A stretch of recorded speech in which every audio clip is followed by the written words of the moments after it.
Hola, ¿qué tal? Muy buenas tardes. Te doy la bienvenida a Comunidad Será, una comunidad en donde se ha tomado la decisión de alejarnos de todas las tradiciones que generación tras generación se nos han venido heredando a manera de religiones. Así es que esta no es una invitación a otra cosa, sino a que te alejes de las religiones y que te acerques a la Biblia. Desafortunadamente hoy todo el mundo te dice que no es una religión, pero a la hora que tú estás analizando cada una de sus propuestas, cada una de sus doctrinas y cada uno de sus dogmas, pues fácilmente tú te puedes dar cuenta que están muy lejos de corroborar con acciones lo que ellos pregonan con palabras. Así que hoy no vienes a sentarte aquí a escuchar las políticas internas institucionales de algún tipo de religión, sino que simplemente te invito a que juntos leamos la Escritura y que saquemos el mejor de los provechos, aquel que Dios ha predestinado desde el inicio de los tiempos para todos aquellos que realmente nos sentimos atraídos hacia su palabra. El día de hoy vamos a hacer la lectura del capítulo número 15 de Levítico. Velo buscando. Bueno, ya sabes, nosotros somos una comunidad virtual, una comunidad por internet que ha dado el paso ya y ya lo estamos haciendo. Estamos saliendo a dar estudios en los hogares. Cada día de reposo, es decir, cada día de Shabbat, yo me presento a un hogar que esté dispuesto a recibirme a mí y a mi familia para platicar acerca de la Biblia, para platicar acerca de las enseñanzas del Maestro Jesús, de nuestro Mesías, de nuestro Redentor, y para platicar de todo aquello que su Padre enseñó desde que entregó toda su ley en el monte Sinaí. Así es que estamos aquí una vez más dispuestos y predispuestos para pasar un buen momento, pasar un buen rato. Se puede disfrutar la lectura de la Biblia sin tanto formalismo, sin tanto esparmiento. Realmente vale la pena destinar un tiempo para estudiar la Biblia. Vale la pena apartarse un momento del bullicio de la sociedad en la que vivimos. Yo te invito a que te aísles de todas las preocupaciones que el día de hoy te distraen. Yo te invito a que juntes a tu familia, a que platiques con ella acerca de lo que escuchas aquí, a que se los plantees, a que les invites a pensar y a meditar de si todo lo que aquí se dice es o no algo real.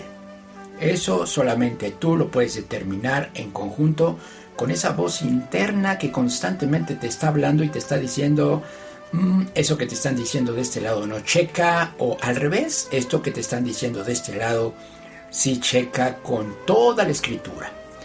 El verdadero trabajo de un estudioso de la Biblia tiene que ver con conciliar, es decir, yo tengo que interpretar la Biblia de tal forma que no termine yo contradiciendo uno o tal pasaje, uno o tal libro, uno o tal versículo. La interpretación real de la Biblia es aquella que no contradice nada de lo que está escrito en el libro sagrado para nosotros, aquellos que nos decimos cristianos por creer en Jesús, aquellos que nos decimos israelitas porque hemos sido injertados en el buen olivo, aquellos que nos decimos hijos de Dios porque reconocemos cuándo es que su palabra verdaderamente viene de su boca o cuándo es que sale del corazón de los hombres. Nuestro trabajo es conciliar todo esto. Así es que toda la información que aquí tú escuches, tu trabajo, el trabajo personal, algo que nadie puede hacer por ti, es que tú cotejes todo lo que escuches y que veas si eso contradice o no el resto de la Escritura.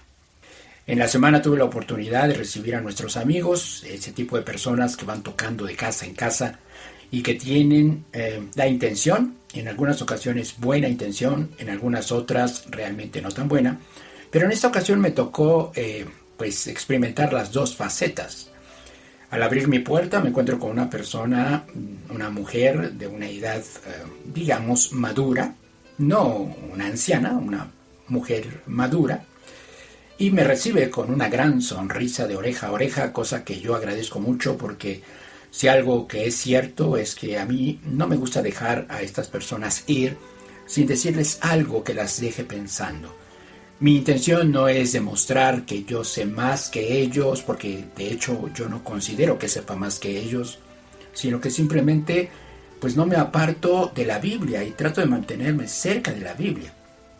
El punto aquí es de que en mi intención de hacerle ver que la Biblia originalmente fue escrita en hebreo, pues ella terminó diciendo que ella no cree en el idioma hebreo, que porque incluso los escritos hebreos no se tienen registro de ellos hasta mucho después de Jesús. Y realmente, pues cuando ella termina de hacerme el planteamiento, yo le pregunto, ¿y entonces usted en qué cree?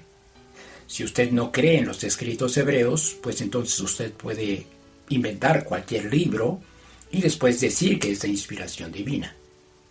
Realmente debemos de tener cuidado que a la hora de defender nuestros argumentos no terminemos destruyendo aquello en lo que creemos. Porque si nosotros decimos creer en la Biblia, pues lo peor que podemos hacer es atentar contra la Biblia misma. Toda sana discusión, toda sana plática que gire alrededor de la Biblia tiene que ver con la interpretación escritural de lo que está ahí escrito. Y si en el objetivo de querer rescatar el contexto original de los escritos nos vamos hacia los idiomas originales, pues entonces yo creo que el resultado obvio es bueno. Pero si de entrada yo dejo la Biblia de lado y digo que tal o cual cosa que tiene que ver con la Biblia no es válida, pues entonces mi fe sobre qué está descansando. Y también te invito a ti a que no dejes ir a estas personas sin dejarles una semillita. Sé amable con ellas, trátalas bien, porque realmente estas personas creen que están haciendo la labor que Dios les pidió que hicieran. Así como en algún momento Pablo estuvo convencido cuando perseguía a los apóstoles y cuando perseguía a todos los discípulos de Jesús, Pablo, créanme, que no estaba pensando que estaba yendo en contra de Dios. Él se dio cuenta que estaba yendo en contra de Dios hasta que mismo Jesús le dio la revelación necesaria para que él cambiara de dirección.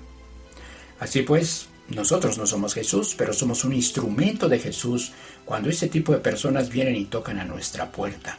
Hazte un tiempo, dedícales 15, 20 minutos y trata de darles, aunque sea una pequeña aportación en cuanto a lo que tú has aprendido, en cuanto a lo que tú crees.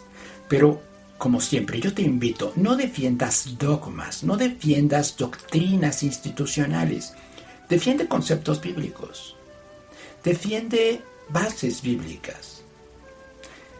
No elimines algunos pasajes en el objetivo de quererlo ajustar a tus creencias. Tú tienes que considerar el todo de la Biblia, el total y el completo de la Biblia. Así es que si tú tienes oportunidad de platicar con este tipo de personas, créeme que Dios te lo va a tomar muy en cuenta. Déjales una semillita, simplemente déjalos pensando. Hay un plan divino atrás de todo el contexto del total de la Biblia. Y ese plan es muchas veces muy difícil de comprender para las personas que no están involucradas en un estudio global acerca de la Biblia. Estas personas ven la Biblia fragmentada y la usan solo para defender intereses institucionales, no para defender los intereses de Dios. Entonces, yo te lo voy a agradecer, yo te lo pido de favor, no dejes ir a un testigo de Jehová que toca a tu puerta sin poner una semilla. Trata de evitar en la medida de lo posible cualquier tipo de discusión. Y si la cosa se pone fea, porque en este caso a mí me sucedió que esa señora tan amable, con una sonrisa tan bonita con la que me recibió, terminó realmente tomando una postura altanera, grosera, y yo creo que no es el caso. Cuando eso sucedió, yo simplemente le dije, bueno, discúlpeme, así no podemos platicar. Si usted está interesada en platicar de la Biblia, yo la recibo cuando usted guste. Y vaya, es lo mismo que a lo que yo te invito a ti. Ojalá y tengas la oportunidad de hacerlo, créeme. Te vas a quedar con una sensación de que hiciste lo correcto y de que estás trabajando para Dios.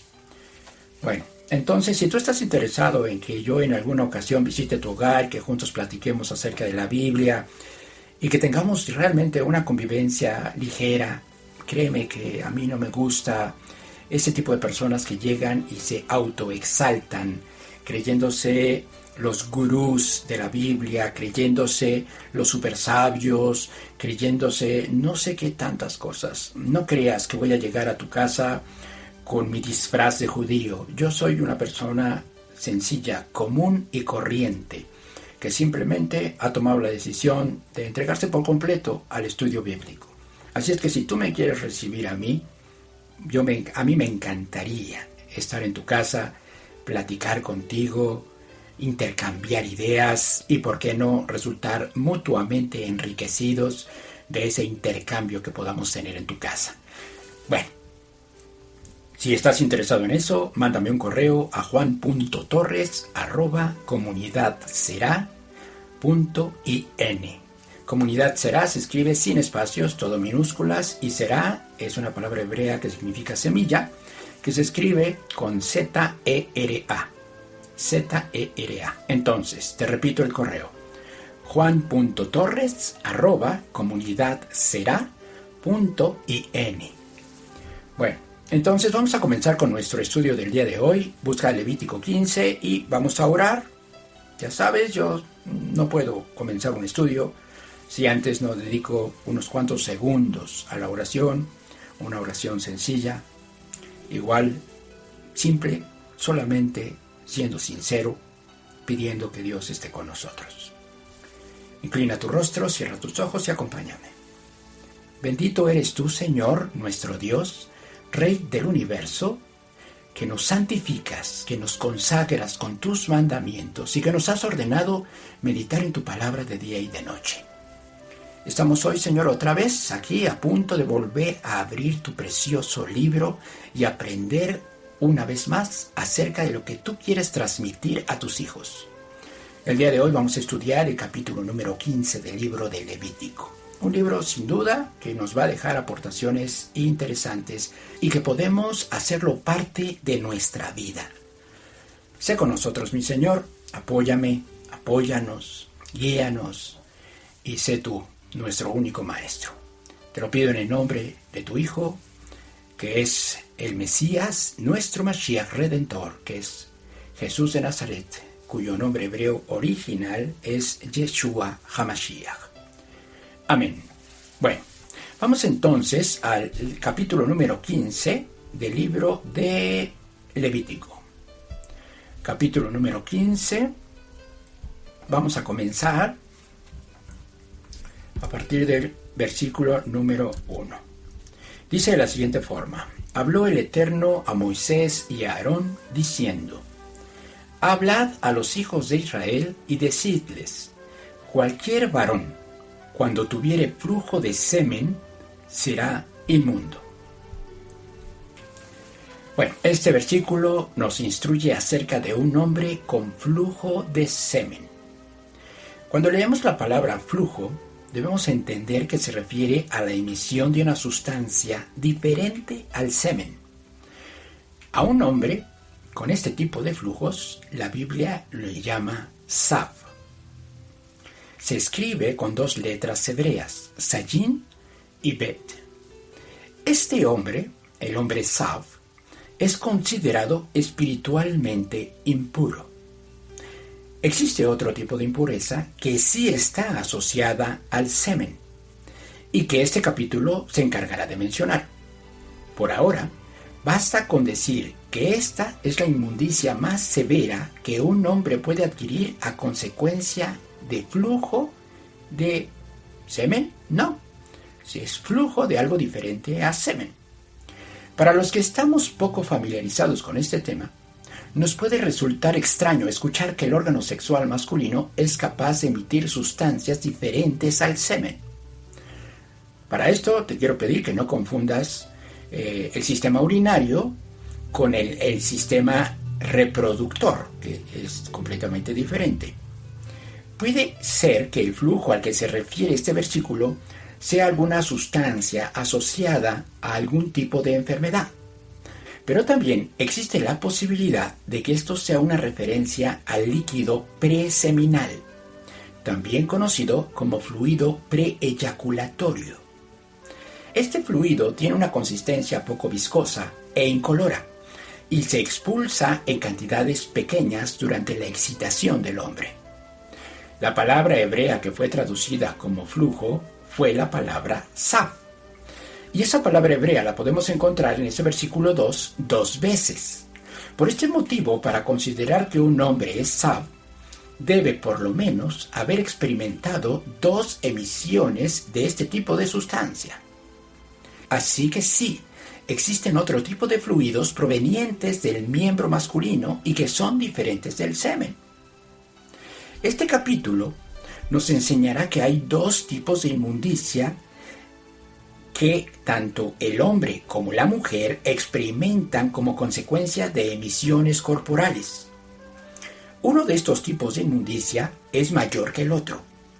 Este capítulo comienza por mencionarnos los casos de inmundicia para el hombre, dividiéndolos en 2 partes. Del versículo 1 al 15 es uno, el de mayor inmundicia, y del 16 al 18 es el otro, el de menor inmundicia.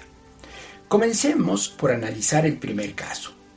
El caso de un hombre Sab, que como ya vimos es un hombre que ha emitido por lo menos 2 veces una sustancia diferente del semen. Continuemos leyendo. Versículo 3. Y esta será su inmundicia en su flujo, sea que su cuerpo destiló a causa de su flujo, o que deje de destilar a causa de su flujo. Él será inmundo. Debido a la viscosidad de los líquidos emanados, existe la posibilidad de que el conducto del miembro viril sea obstruido. Por esto, este versículo dice que ya sea que destile o que deje de destilar a causa de su flujo. De cualquier manera, debe ser considerado como inmundo. Pero esta inmundicia puede ser transferida hacia los objetos e incluso hacia las personas. Vamos a leerlo. Versículo 4. Toda cama en que se acostare el que tuviere flujo será inmunda, y toda cosa sobre que se sentare inmunda será. Y cualquiera que tocare su cama lavará sus vestidos, se lavará también a sí mismo con agua, y será inmundo hasta la noche. La cama es el único objeto capaz de transmitir la impureza obtenida por un Sab a las personas. Versículo 16. Y el que se sentare sobre aquello en que se hubiere sentado el que tiene flujo, lavará sus vestidos. Se lavará también a sí mismo con agua, y será inmundo hasta la noche.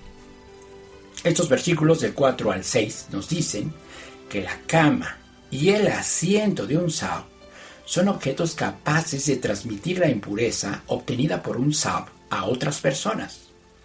La diferencia entre la cama y la silla radica en el hecho de que en el caso de la cama, basta con tocar la cama para ser inmundo, pero en el caso del asiento solo se adquiere inmundicia si se lleva a cabo el acto de sentarse, y aun cuando hubiere algunas cubiertas o algunos trapos cubriendo el asiento. Vamos a continuar leyendo. Versículo 7. Asimismo, el que tocare el cuerpo del que tiene flujo, lavará sus vestidos, y asimismo se lavará con agua, y será inmundo hasta la noche. Esto ya nos puede resultar obvio. Si incluso la cama y el asiento de un Sab transmiten impureza, imagina tocar su cuerpo. Pero por supuesto que se obtiene impureza del hecho de tocar a un hombre Sab. Versículo 8. Y si el que tiene flujo escupiere sobre el limpio, éste lavará sus vestidos, y después de haberse lavado con agua, será inmundo hasta la noche. ¿Te ha tocado el caso de personas que al hablar escupen? Pues si esto sucede con un Sab y tienes contacto con su saliva, se adquiere impureza. Versículo 9. Y toda montura sobre que cabalgare el que tuviere flujo será inmunda. Cualquiera que tocare cualquier cosa que haya estado debajo de él será inmunda hasta la noche, y el que la llevare lavará sus vestidos, y después de lavarse con agua será inmundo hasta la noche. Esto nos dice que la persona que toque la montura será impura, pero no con el mismo nivel de impureza que en el caso del asiento, ya que en ese caso era necesario lavar las ropas y en el caso de la montura no es así. Para que sea necesario lavar las ropas, una persona debía cargar el objeto. En este caso, la montura. Versículo 11. Y todo aquel a quien tocare el que tiene flujo y no lavare con agua sus manos, lavará sus vestidos, y asimismo se lavará con agua, y será inmundo hasta la noche. Bueno, este capítulo ya había mencionado que quien tocare a un saf obtenía impureza. Específicamente en el versículo 7 aparece esta afirmación. ¿Por qué ahora lo vuelve a repetir haciendo alusión a lavar con agua las manos? Se dice que esta es una referencia al baño ritual mikvé. Como leeremos en el versículo 13, una vez que el flujo cesara, el saf debía esperar 7 días para después lavar tanto sus ropas como su cuerpo. Si durante este periodo de 7 días el saf era tocado por una persona, la persona sería inmunda aun cuando el flujo ya no existiere, a menos que el saf se lavara las manos, en cuyo caso no se obtendría este tipo de inmundicia. Versículo 12. La vasija de barro que tocare el que tiene flujo será quebrada, y toda vasija de madera será lavada con agua. Recordemos que los recipientes de barro no pueden recuperar su estado de pureza una vez que ya la perdieron. Por tal motivo es necesario quebrarlos. No es el caso para el resto de los materiales, los cuales pueden ser limpiados a través de su correspondiente mikvé. Versículo 13. Cuando se hubiere limpiado de su flujo el que tiene flujo, contará 7 días desde su purificación y lavará sus vestidos, y lavará su cuerpo en aguas corrientes y será limpio. Si durante 7 días consecutivos el saf deja de tener emisiones, entonces solo deberá lavar tanto sus ropas como su cuerpo en un baño de purificación para completar su proceso de limpieza. Pero además tenía que hacer algunas ofrendas. Vamos a leerlo en el siguiente versículo. Versículo 14. Y el 8º día tomará 2 tórtolas y 2 palominos y vendrá delante del Eterno a la puerta del tabernáculo de reunión y los dará al sacerdote. Y el sacerdote hará del uno ofrenda por el pecado y del otro holocausto, y el sacerdote le purificará de su flujo delante del Eterno. Además de los 7 días contados a partir de que cesó su flujo, y del baño de purificación tanto para su cuerpo como para sus ropas, el saf debía presentarse al 8º día en el tabernáculo con 2 tórtolas o con 2 palominos. Una de las aves sería una ofrenda por el pecado, es decir, un corbán hatat, y la otra ave sería una ofrenda de ascensión, es decir, un corbán olá. Versículo 16. Cuando el hombre tuviere emisión de semen, lavará en agua todo su cuerpo y será inmundo hasta la noche.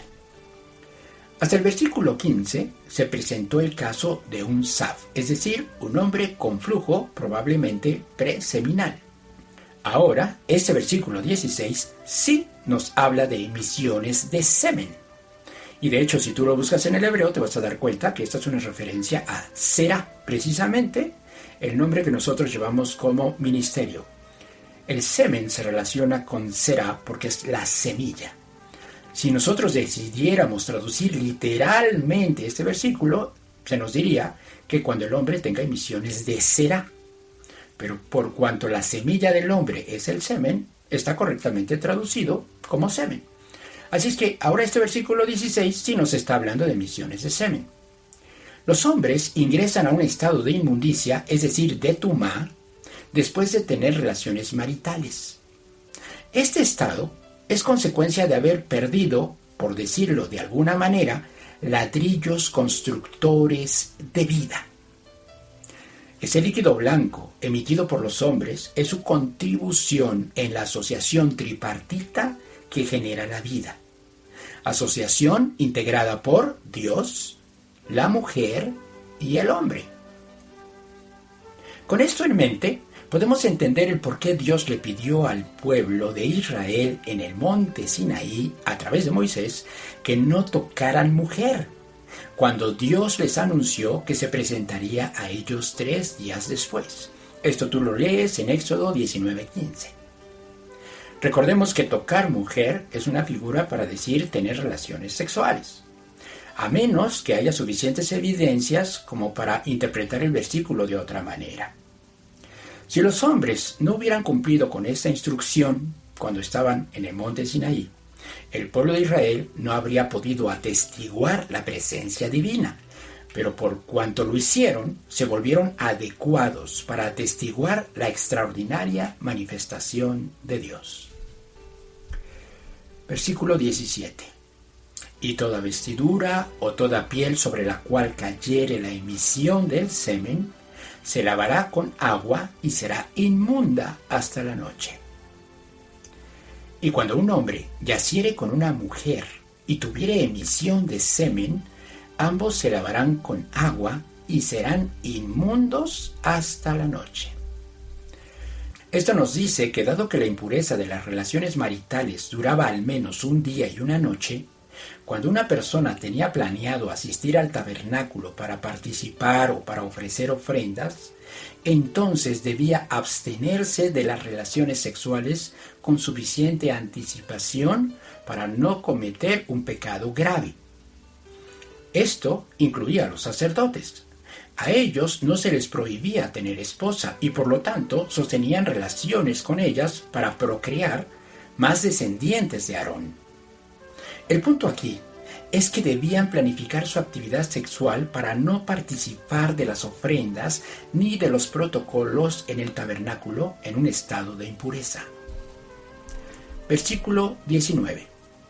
Cuando la mujer tuviere flujo de sangre, y su flujo fuere en su cuerpo, 7 días estará apartada, y cualquiera que la tocare será inmundo hasta la noche. Las mujeres incurren en este estado de inmundicia, es decir, en un estado de tumá cuando menstruan. Esta impureza es el resultado de la pérdida de una vida potencial que había dentro de ellas. Notemos que la mujer solo se hace inmunda si la sangre proviene de su útero. A esta mujer se le llama nidá, que significa separada. Se dice que cualquiera que toque a la mujer nidá será inmundo. En este caso, tocar no puede referirse al hecho de tener relaciones sexuales con la mujer menstruosa, ya que ese caso está regulado por la Torá en Levítico 20:18. Para ese caso, se dice que si un hombre sostiene relaciones sexuales con la mujer menstruosa, ambos serán cortados de entre su pueblo, lo cual implica arrancarlos del buen olivo, o como dijo Pablo en Romanos 11, ramas desgajadas del buen olivo. Este versículo además nos dice que la mujer debe ser apartada durante 7 días. El conteo de estos 7 días comienza el primer día en que aparece la mancha de sangre. Ese debe ser considerado como el día 1, independientemente de la hora a la que suceda. Esto quiere decir que para Dios, una mujer considerada nidá es aquella que tiene una regla de 7 días. Es importante recordar que este tipo de impureza no es considerada como pecado. El pecado llegaría en el caso que la mujer nidá participara de los rituales en el tabernáculo o en el templo, o que alguna persona u objeto que fue tocado por ella lo hiciera. En la actualidad no hay ni tabernáculo ni templo. Por ese motivo, en la actualidad no es necesario apartar a la mujer menstruosa, a menos que nos estemos consagrando para un acercamiento especial con nuestro Padre. Es muy probable que este haya sido el motivo del por qué Jesús le pidió a María que no lo tocara cuando ella lo encontró recién había él resucitado. Jesús le dijo: no me toques porque aún no he subido a mi Padre. Esto tú lo encuentras en Juan 20:17. Así que, si vamos a subir al Padre, entonces debemos considerar estos estatutos de Dios. Versículo 20. Todo aquello sobre que ella se acostare mientras estuviere separada será inmundo. También todo aquello sobre que se sentare será inmundo. Y cualquiera que tocare su cama lavará sus vestidos, y después de lavarse con agua será inmundo hasta la noche. También cualquiera que tocare cualquier mueble sobre que ella se hubiere sentado lavará sus vestidos. Se lavará luego a sí mismo con agua y será inmundo hasta la noche. Y lo que estuviere sobre la cama o sobre la silla en que ella se hubiere sentado, el que lo tocare será inmundo hasta la noche. Bueno, este caso ya lo habíamos visto para el caso del hombre sab, es decir, para el hombre con flujo. Bastaba con tocar los objetos que estaban encima de la cama o encima de la silla para obtener impureza, o incluso tocar directamente la cama. Versículo 24. Si alguno durmiere con ella, y su menstruo fuere sobre él, será inmundo por 7 días, y toda cama sobre que durmiere será inmunda. Analicemos esto. Ya había yo comentado que en Levítico 20:18 se nos dice que el que tuviera relaciones maritales con una mujer nida se hacía acreedor tanto él como su mujer a ser cortados de su pueblo. Ahora, este versículo 24 no dice que serán cortados, sino que el hombre solo será inmundo por 7 días, además de que se convierte en una fuente de impureza. ¿Cómo podemos conciliar los dos versículos? Este versículo 24 trata del caso de un hombre que sostiene relaciones maritales sin percatarse que su esposa está en su primer día de su menstruación. Esto quiere decir que efectivamente sostuvo relaciones maritales con una mujer nida, pero fue por omisión. Si después de esto él persiste en continuar con las relaciones maritales, entonces sí se le aplica el castigo de carit, es decir, el castigo de corte. Versículo 25.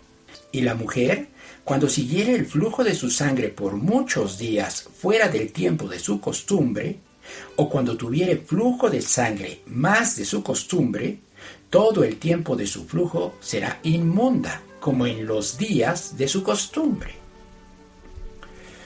Este es un caso más severo de inmundicia que el de una mujer nida.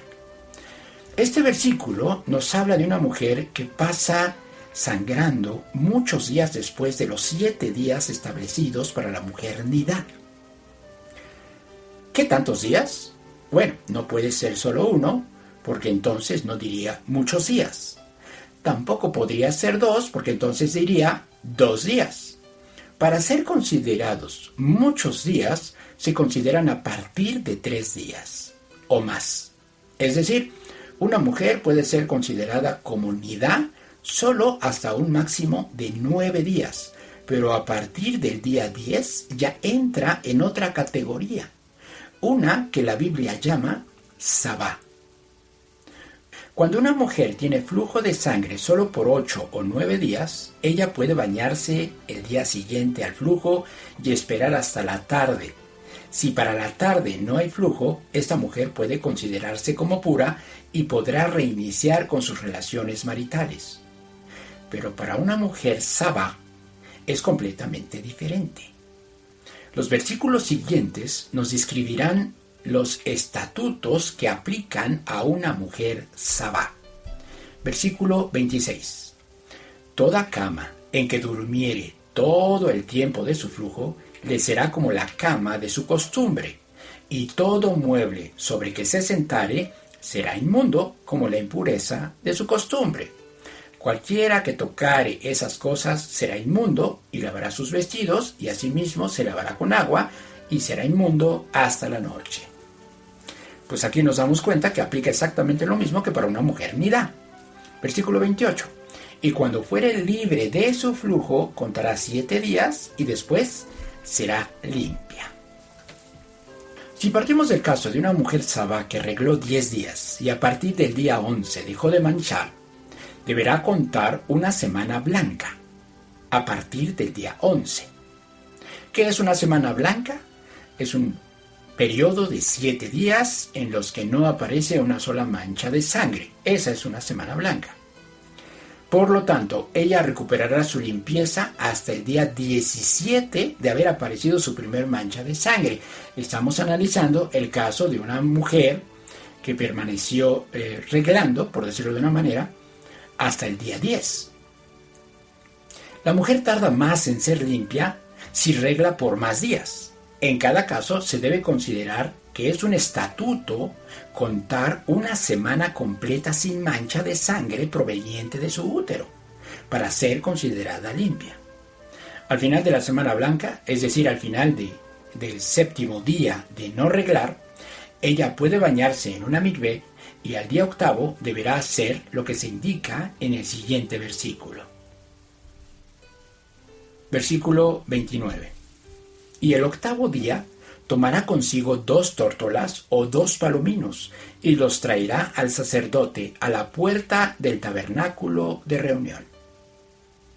Y el sacerdote hará del uno ofrenda por el pecado y del otro holocausto, y la purificará el sacerdote delante del Eterno del flujo de su impureza. La mujer sabá puede recuperar su actividad sexual con su esposo solo hasta después de haber hecho sus ofrendas. Versículo 31. Así apartaréis de sus impurezas a los hijos de Israel, a fin de que no mueran por sus impurezas por haber contaminado mi tabernáculo que está entre ellos. Esta es la ley para el que tiene flujo y para el que tiene emisión de semen, viniendo a ser inmundo a causa de ello, y para la que padece su costumbre, y para el que tuviere flujo, sea varón o mujer, y para el hombre que durmiere con mujer inmunda. Bueno, ya que terminamos con la lectura de este capítulo, nos damos cuenta que todas estas instrucciones Dios las dio para evitar que su pueblo muriera. Si sabemos que presentarse en el tabernáculo en estado de impureza y participar de los ritos en ese estado podría traer como consecuencia la muerte, nos resulta entonces muy claro que este versículo nos diga que todo esto fue establecido para evitar la muerte por las impurezas. Algo que no podemos perder de vista es que todas estas previsiones Dios las tomó para evitar la contaminación del tabernáculo que estaba en medio del campamento. Esto aplicó posteriormente para cuando el templo estuvo operando. Pero hoy no tenemos ni tabernáculo ni templo, al menos no de manera física. Ante esto, cualquiera pudiera suponer que todas estas instrucciones quedan invalidadas. Ciertamente, hoy no se aparta a la mujer cuando está en su periodo, pero resulta obvio que no es bueno que sostenga relaciones maritales mientras sangre esté saliendo de su útero. Es nuestro deber reflejar la naturaleza divina de nuestro Dios, aplicando en la manera de lo posible las instrucciones que hemos leído en este capítulo. Además, no debemos olvidar que nosotros mismos, cuando el Espíritu de Dios mora en nosotros, somos tabernáculo de Dios. Por este motivo, la mejor manera de encontrar las respuestas correctas es buscando dentro de nosotros. Cuando leemos la palabra de Dios, la guardamos en nuestro corazón y meditamos alrededor de ella, obtendremos las respuestas que siempre hemos estado buscando. Todas las respuestas a nuestras preguntas existenciales se encuentran morando en lo más profundo de nuestras conciencias y se activan cuando la palabra que sale de la boca del Eterno llega a nuestros oídos. En la antigüedad, era normal que la mujer fuera apartada mientras estaba arreglando. Podríamos asegurar que estaban acostumbradas y que incluso estaban complacidas con que sus esposos no las tocaran durante ese periodo. Tanto la mujer como el hombre a veces requieren de tiempo para sí mismos, un tiempo que los mantenga alejados de una rutina y que al mismo tiempo colabore para que se genere otro tipo de relación entre ellos, además de la sexual. Alejados de una simple atracción física, las parejas tienen oportunidad de explorar una relación más personal. Además, después de un periodo de espera, el deseo natural hacia el esposo y la esposa aumenta y hace que nos alejemos del hartazgo y de la monotonía. Actualmente en el judaísmo, además de los 7 días de Nidá, también aplican una semana blanca antes de reanudar sus relaciones íntimas. Eso quiere decir que cada mes las parejas se mantienen sin tener relaciones maritales por lo menos 14 días. Hay quien dice que esto ha servido para mantener el deseo de estar juntos durante su vida matrimonial. Incluso lo comparan a tener una luna de miel cada mes. Yo veo con admiración este tipo de medidas. Sin duda, son dignas de ser respetadas. Si decimos que en la antigüedad una mujer que reglaba era apartada, y esto era bien visto por todos, incluyendo a las mujeres, esto no es el caso para una mujer con flujo de sangre, la que este capítulo llama mujer Sabá.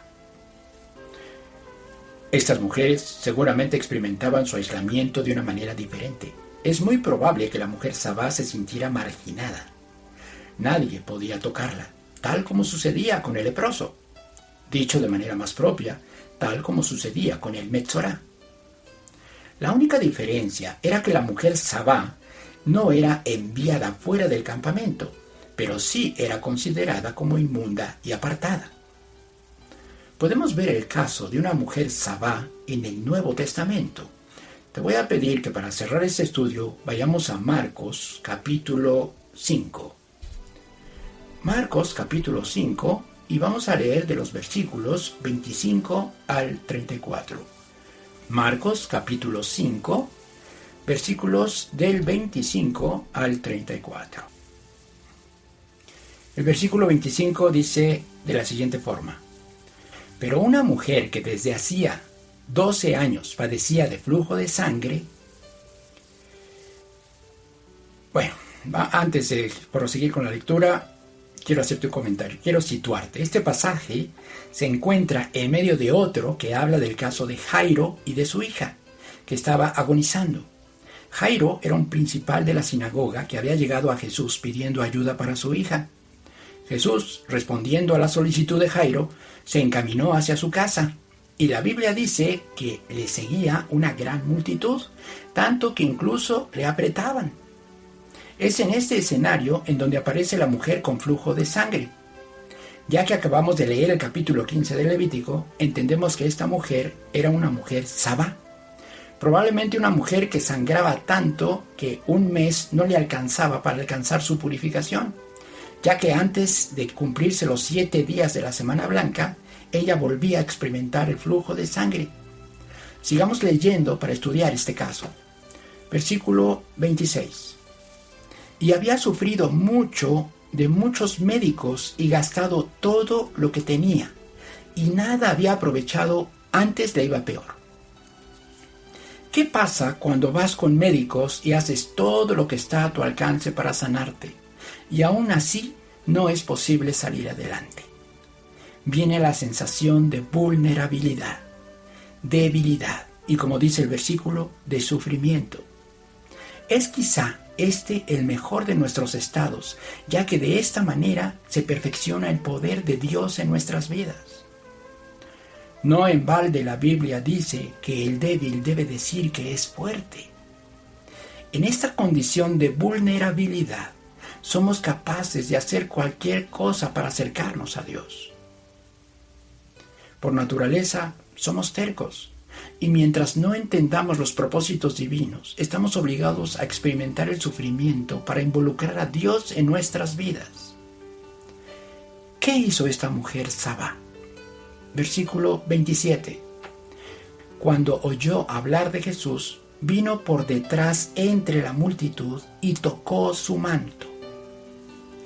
Esta mujer Sabá estaba tan desesperada que incluso se abrió paso entre la multitud y se postró para tocar el manto de Jesús.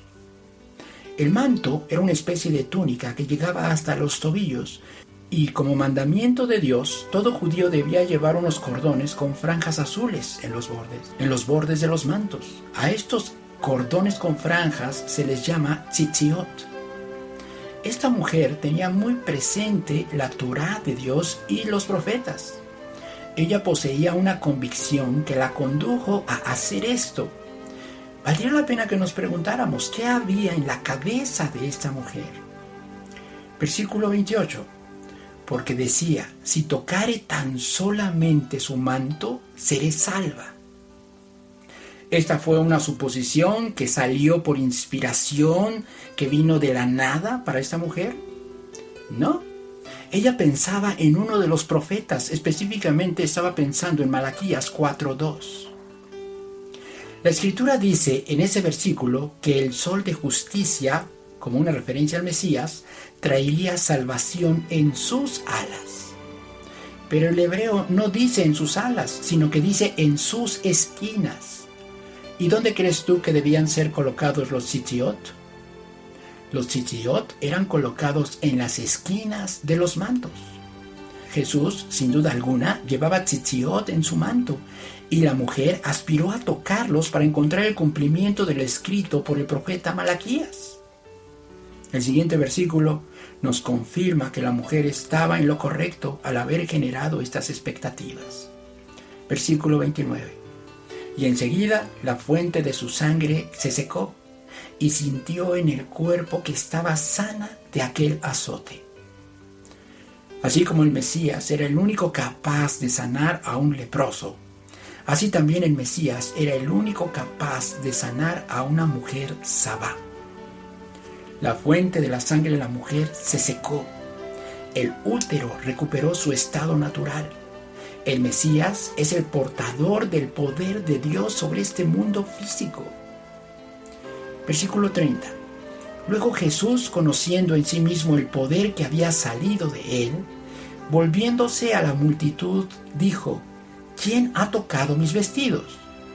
Sus discípulos le dijeron, ¿ves que la multitud te aprieta y dices, ¿quién me ha tocado?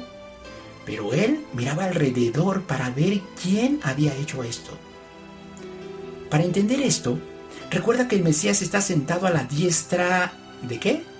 Del poder de Dios. La diestra siempre es una referencia a la justicia del Eterno. La justicia de Dios siempre ha estado manifestada en sus mandamientos, y esta mujer lo sabía. Jesús, que caminó toda su vida apegado a los mandamientos de su Padre, percibió todo el poder emanado hacia la dirección correcta. Por este motivo estuvo tan interesado en saber de quién se trataba. Entonces la mujer, temiendo y temblando, sabiendo lo que en ella había sido hecho, vino y se postró delante de él y le dijo toda la verdad. Con temor y temblor es siempre como debemos acercarnos al Eterno, no con esparmientos ni con soberbia. Ella, conociendo su previo estado de inmundicia y sabiendo que había sido sanada, no tuvo inconveniente en postrarse y contar todo lo que aconteció. Y él le dijo, hija, tu fe te ha hecho salva. Ve en paz y queda sana de tu azote. Fue la fe de la mujer la que le hizo ser incluida en la salvación. No solo en la sanidad temporal de su azote, sino que fue digna de ser considerada salva. No podemos perder de vista que es el mismo Jesús quien le dice que fue su fe la que logró esta salvación. Para quienes leemos la Biblia sin influencias filosóficas, sabemos que la fe de esta mujer no tiene nada que ver con una fe mental que deja todo en un plano imaginario. La fe de esta mujer fue una fe de acciones, de conocimiento de la palabra de Dios. Jesús dijo, si desconoces la Escritura, no conoces el poder de Dios. ¿Cuánta gente hay por ahí que dice tener fe sin siquiera tener la intención de leer la Biblia? Miles, por no decir millones. ¿Cuántos también hay por ahí que dicen tener fe, pero al mismo tiempo niegan la vigencia de la palabra de Dios? Hay, sí, totalmente, millones de personas. Hoy, todos estamos en la misma condición de inmundicia de esta mujer. Roguemos al Padre para ser considerados por dignos y de esta manera crecer en el conocimiento de Dios y aumentar nuestra obediencia. Solamente así podremos salir de nuestra inmundicia. Oremos. Gracias, mi Señor, por habernos permitido concluir este estudio. El hombre Sab, la mujer Sabá y la mujer Nida son conceptos que hoy nos llevamos en nuestra meditación. Pensaremos en ellos toda esta semana, Señor, y puedes tener la seguridad de que traerán algún fruto, porque tú mismo lo has dicho. Tu palabra no regresa a ti sin fruto.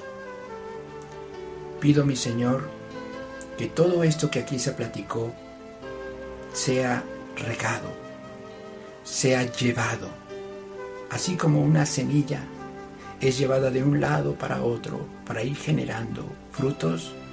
Así te pido, mi Señor, que este estudio llegue a los oídos correctos y que sea aprovechado por las personas correctas, para que si dentro de ellas hay una mujer con flujo de sangre, encuentre sanidad en estas palabras, encuentre salvación en estas palabras.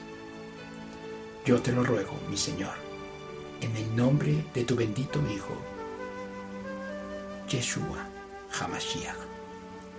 Amén.